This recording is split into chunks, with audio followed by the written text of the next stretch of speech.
আসসালামু আলাইকুম। HSC admission এক্সের পক্ষ থেকে আজকে আমরা টেস্ট পেপার সলভিং সিরিজে যশোর বোর্ড 2019 এর কোশ্চেনটা সলভ করব। আমাদের যশোর বোর্ড 2019 এর কোশ্চেনে কি ছিল? কোশ্চেনটা ছিল যে সমান ব্যাসার্ধের দুটি গোলক এ ও বি শূন্যস্থানে পরস্পর থেকে 15 সেন্টিমিটার দূরে অবস্থিত।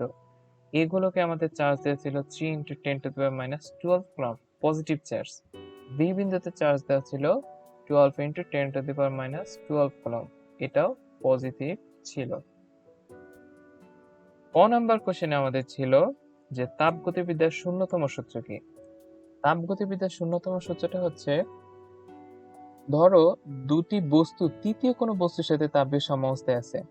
যদি এমনটা হয় তাহলে আমরা বলবো যে প্রথমত যে দুইটা বস্তু ছিল তারাও তাপীয় সাম্যাবস্থায় আছে। এটা যদি সাজিয়ে বলি তাহলে কি হয়, যে দুটি বস্তু যদি তৃতীয় কোনো বস্তুর সাথে তাপীয় সাম্যাবস্থায় থাকে তবে প্রথমোক্ত বস্তু দুটিও পরস্পরের সাথে তাপীয় সাম্যাবস্থায় থাকবে। ক নাম্বার কোশ্চেন গেল। খ নাম্বার কোশ্চেনে আমাদের কি আছে? রুদ্ধতাপীয় প্রক্রিয়া একটি সময় এন্ট্রপিও প্রক্রিয়া। রুদ্ধতাপীয় প্রক্রিয়া একটি সময় এন্ট্রপিও প্রক্রিয়া বা ধ্রুব প্রক্রিয়া। ঠিক আছে। আচ্ছা, আমরা রুদ্ধতাপীয় প্রক্রিয়া এন্ট্রপির রাশিমালা কি জানি? দেখো, এন্ট্রপির রাশিমালা জানি ds = dq/t। এটা জানি আমরা রুদ্ধতাপের এন্ট্রপির রাশিমালা। এখন রুদ্ধতাপ প্রক্রিয়া আমরা কি জানি? যে তাপের কোনো পরিবর্তন হয় না, দ্যাটস মিন তাপটা ধ্রুব থাকে। তো এখানে যদি তাপটা ধ্রুব থাকে তাহলে আমাদের ds এন্ট্রপিও ধ্রুব থাকবে, ঠিক আছে, বা এন্ট্রপি সমান থাকবে। তো সেটা কি এখানে বলছে যে রুদ্ধতাপীয় প্রক্রিয়া একটি সম এন্ট্রপি প্রক্রিয়া। খ নাম্বার কোশ্চেন গেছে, এখন আমরা গ নাম্বার কোশ্চেনে চলে যাব। গ নাম্বার কোশ্চেন কি ছিল আমাদের? গ নাম্বার কোশ্চেনে বলা হয়েছে যে পি বিন্দুতে তড়িৎ বিভব নির্ণয় করো। এই যে আমাদের পি বিন্দু দেওয়া আছে, এখানে তড়িৎ বিভব নির্ণয় করতে বলছে। আমাদের কোশ্চেনে কি দেওয়া ছিল? এ বিন্দুতে চার্জ দেওয়া ছিল 3 × 10⁻12 কুলম্ব, আর বি বিন্দুতে চার্জ দেওয়া ছিল 12 × 10⁻12 কুলম্ব।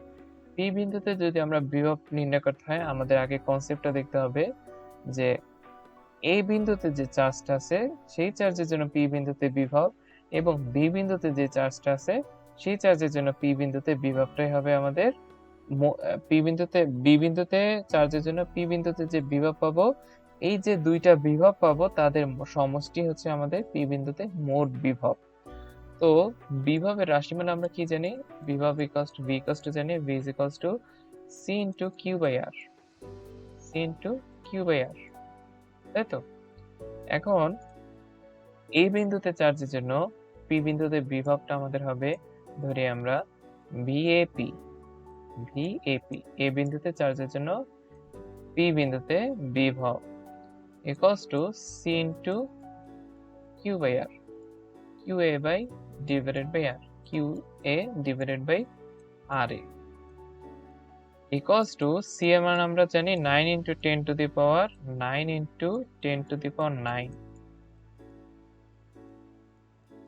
এই বিন্দুতে আমাদের চার্জ কত ছিল?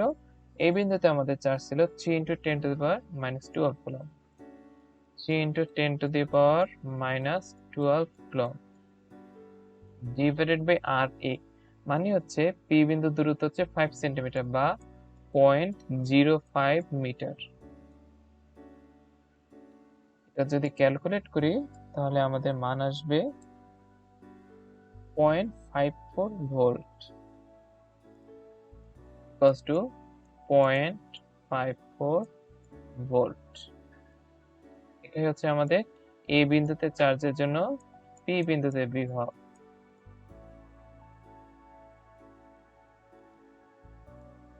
এরপর আসি আমরা বি বিন্দুতে চার্জের জন্য পি বিন্দুতে বিভব নির্ণয় করব।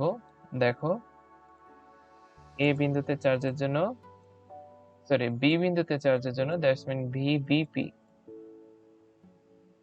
বি বিন্দুতে চার্জের জন্য পি বিন্দুতে বিভব c × QB /RB 9 × 10⁹ 9 × 10⁹ into হচ্ছে কিউবি আমাদের বি বিন্দুতে আমাদের চার্জ কত ছিল? বি বিন্দুতে আমাদের চার্জ ছিল 12 into 10 to the power minus 12 coulomb. 12 into 10 to the power minus 12 coulomb. এখন দেখো এই যে আমাদের আর বি মানে হচ্ছে আমাদের বি বিন্দু থেকে পি বিন্দু দূরত্ব, সেটা কত? এটা কিন্তু আমাদের দেওয়া নেই, এটা আমাদের বের করে নিতে হবে। দেখো এখানে পুরোটা হচ্ছে আমাদের দুইটা গোলকের মধ্যবর্তী দূরত্ব হচ্ছে 15 সেন্টিমিটার। প্রথম গোলক থেকে পি বিন্দু দূরত্ব যদি 5 সেন্টিমিটার হয়, তাহলে এই দূরত্বটা আমরা কত পাবো? এই দূরত্বটা পাবো হচ্ছে আমরা 15 minus 5 equals to 10 centimetre. 10 centimetre বা 0.1 মিটার। এখানে আমাদের আরবি এর মান হবে কত? আরবি এর মান হবে 0.1 মিটার বা 10 সেন্টিমিটার। ঠিক আছে, এটা যদি আমরা ক্যালকুলেট করি তাহলে আমরা ভিবিপি এর মান কত পাবো? ভিবিপি এর মান পাবো, দেখো এখানে মান পাবো হচ্ছে 1.08 ভোল্ট। 1.08 ভোল্ট। এখন আমাদের পি বিন্দুতে মোট বিভব নির্ণয় করতে হবে। তো পি বিন্দুতে আমাদের মোট বিভব কত হবে? এই দুইটার যোগফল। তাহলে দেখো যে VP equals to VA plus VB, sorry এখানে হবে ভিএপি প্লাস ভিবিপি, ভিবিপি এই দুইটা বিভবের যোগফল ইকুয়ালস টু হবে আমাদের, দেখো কত হবে? 1.62 ভোল্ট।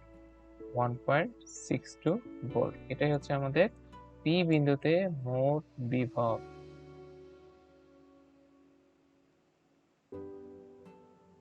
এখন আমরা ঘ নাম্বার কোশ্চেনে চলে যাব। তার আগে এটা একটু মুছে নেই।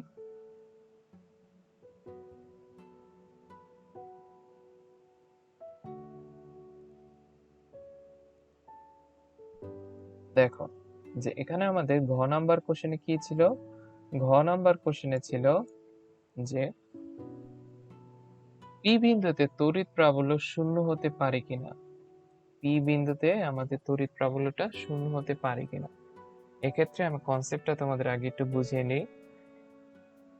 এখানে যে কাজটা করতে হবে তা হচ্ছে এই বিন্দুতে চার্জের জন্য আমাদের পি বিন্দুতে প্রাবল্য নির্ণয় করতে হবে, আবার বি বিন্দুতে চার্জের জন্য আমাদের পি বিন্দুতে প্রাবল্য নির্ণয় করতে হবে। ঠিক আছে, তারপর আমাদের দেখতে হবে যে তাদের প্রাবল্য শূন্য হয় কি না। দেখো আমাদের প্রাবল্যের রাশিমালাটা আমরা কি জানি? প্রাবল্যের রাশিমালা আমরা জানি E equals to C into Q by R square, Q by R square.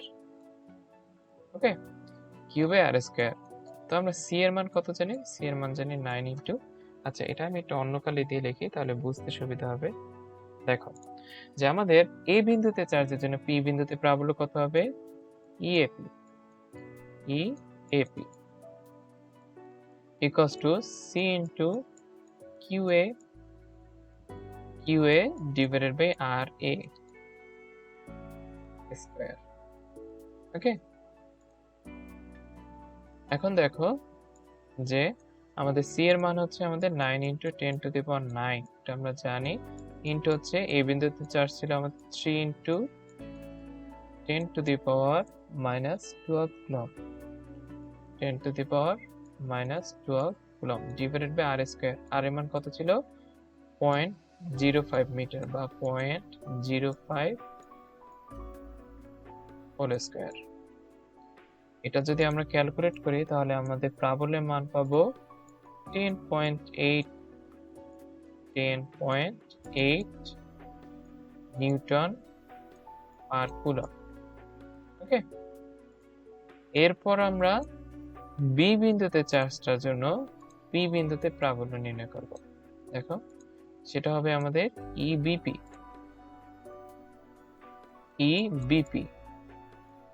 BP equals to C into QB divided by RB whole square. C এর মান আমরা জানি 9 into 10 to the power 9 এবং B বিন্দুতে চার্জের মান আমরা জানি 12 into 10 to the power minus 12 coulomb, 12 into 10 to the power minus 12 coulomb divided by P বিন্দু থেকে P বিন্দুর দূরত্ব আমরা এইমাত্র বের করছিলাম 10 সেন্টিমিটার বা 0.1 মিটার, এখানে 0.1 মিটার স্কয়ার হবে। এটাও যদি আমরা ক্যালকুলেট করি তাহলে এখানে প্রাবল্যের মান পাবো 10.8 নিউটন পার কুলম্ব। এখন কথা হচ্ছে পি বিন্দুতে মোট প্রাবল্য কত, এখানে একটা বেসিক বুঝতে হবে। দেখো প্রাবল্যের তো দিক আছে, মানও আছে, তাই না? প্রাবল্যটা কি হবে, দেখো বি বিন্দুতে যে প্রাবল্য তার দিক হবে পি এ বিন্দু এই বরাবর, ঠিক আছে? আবার এ বিন্দুতে যে প্রাবল্য, এ বিন্দুতে চার্জের জন্য প্রাবল্য তার দিক হচ্ছে এই বরাবর, ঠিক আছে? তার মানে হচ্ছে এই দুইটা প্রাবল্য, ধরো এটা আমরা ধরে নিলাম ই এ, এটা হচ্ছে আমাদের ইএপি, এটা হচ্ছে আমাদের ইবিপি, ইবিপি। তাহলে আমরা যেটা বুঝলাম যে এই দুইটা প্রাবল্যের দিক হচ্ছে পরস্পর বিপরীত। তো এখানে পি বিন্দুতে লব্ধি প্রাবল্যটা কত হবে? পি বিন্দুতে লব্ধি প্রাবল্য হবে, দেখো ইকুয়ালস টু, এখানে আমি একটা বেসিক করাই দিচ্ছি, এই জিনিসটা তোমরা অনেকে মুখস্থ করতে যাও, যেটা পরীক্ষার সময় গুলাইয়া যাও, কিন্তু মুখস্থ না করে আমি যেটা দেখাই দিচ্ছি তাহলে আর মুখস্থ করার প্রয়োজন হবে না। যেহেতু তাদের দিক বিপরীত, তাহলে লব্ধি প্রাবল্যটা হবে root over E A P E A P square plus ই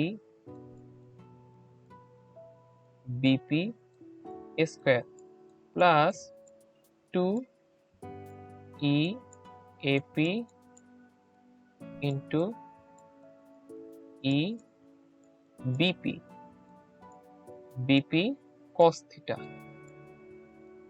cos থিটা।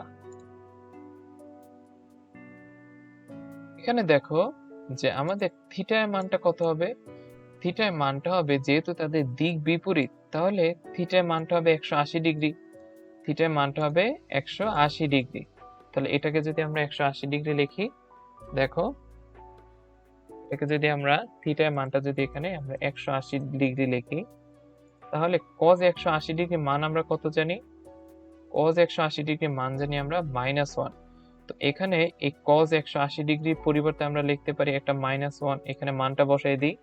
দেখো এখানে cos 180 ডিগ্রির পরিবর্তে আমরা লিখব -1, এটা পরিবর্তে আমরা লিখলাম -1। এখন দেখো এটা যদি -1 হয় তাহলে EAP square plus EBP square 2 ইএ, এখানে একটা ইপি হবে, ইএপি ইন্টু ইবিপি ইন্টু -1 যদি হয় তাহলে এইটা আমাদের কি মাইনাস হয়ে যাবে, এই যে প্লাসটা এটা মাইনাস হয়ে যাবে, তাই তো? তো এটাকে যদি আমি একটু সুন্দর করে লিখি তাহলে কি হবে, এখানে এটা মাইনাস হয়ে যাবে, এই মাইনাসটা উঠে যাবে এখানে, এটা কি হবে, এটা হবে ইবিপি স্কয়ার মাইনাস 2ইএ ইন্টু বিপি। তাহলে এটা ইকুয়ালস টু কি লেখা যায়, দেখো আমাদের এখানে সূত্র বানানো যায় যে A square minus 2ab plus B square. তো এটাকে লেখা যায় বা root over E A P E A P minus E B P E B P whole square, okay, whole square. এটাকে লেখা আমাদের লব্ধি প্রাবল্যটা তাহলে কত দাঁড়াবে, লব্ধি প্রাবল্য দাঁড়াবে equals to EAP E A P minus EBP, ঠিক আছে, ইবিপি। এখানে কথা হচ্ছে যে এই জিনিসটা তোমরা অনেক সময় মুখস্থ করতে যাও, যে যদি প্রাবল্যের দিকটা যদি বিপরীত হয় পরস্পর তখন বিয়োগ করতে হবে লব্ধি প্রাবল্য, আবার প্রাবল্যের দিকটা যদি পরস্পর একই দিকে হয় তখন আমরা যোগ করব। এই জিনিসটা আসলে যদি মুখস্থ করতে যাও তখন হচ্ছে কি যে পরীক্ষার সময় ভুলে যাওয়া লাগে। এখানে যেমন বিপরীত দিকে আছে তখন থিটার মানটা হচ্ছে 180 ডিগ্রি, যখন একই দিকে থাকবে তখন থিটার মানটা হবে 0 ডিগ্রি, cos 0 ডিগ্রি মান 1, তখন হবে যোগ। এরকম যদি একটু সূত্র দিয়ে মনে রাখো তাহলে কিন্তু পরীক্ষার সময় ভুলে যাওয়ার কোনো প্রশ্নই ওঠে না, সম্ভাবনা একদমই থাকে না। তো এখানে আমাদের লব্ধি প্রাবল্যটা পাইছি হচ্ছে তাদের বিয়োগফল। এখন একটা জিনিস দেখো যে আমরা যে প্রাবল্য পাইছিলাম সেগুলা মানগুলোর দিকে যদি একটু তাকাই, একটা পাইছিলাম ইএপি ও 10.8 ভোল্ট নিউটন পার কুলম্ব পাইছি, আবার ইবিপি এর মানও আমরা 10.8 নিউটন পার কুলম্ব পাইছি। তাহলে এখানে লব্ধি প্রাবল্য কি হবে? দুইটার বিয়োগফল যদি হয় তাহলে লব্ধি প্রাবল্য হবে এখানে 0, তাই না? এখানে লব্ধি প্রাবল্যের মান হবে 0, যেহেতু তাদের মান সমান আর দুইটার বিয়োগফল, তাই কারণে লব্ধি প্রাবল্য 0 হবে। এখন আবার আমরা কোশ্চেনে চলে যাই যে কোশ্চেনে আসলে কি চাইছিল। কোশ্চেনে চাইছিল যে পি বিন্দুতে তড়িৎ প্রাবল্য 0 হতে পারে কি, গাণিতিক বিশ্লেষণ করে যুক্তি স্থাপন করে। তাহলে আমরা এখানে দেখলাম যে হ্যাঁ, পি বিন্দুতে লব্ধি প্রাবল্যের মানটা 0 হতে পারে, আর আমরা গাণিতিকভাবে ম্যাথমেটিক্যালি এটা আমরা প্রুফ করে দিছি। ওকে, তো আজকে এই পর্যন্তই। আসসালামু আলাইকুম।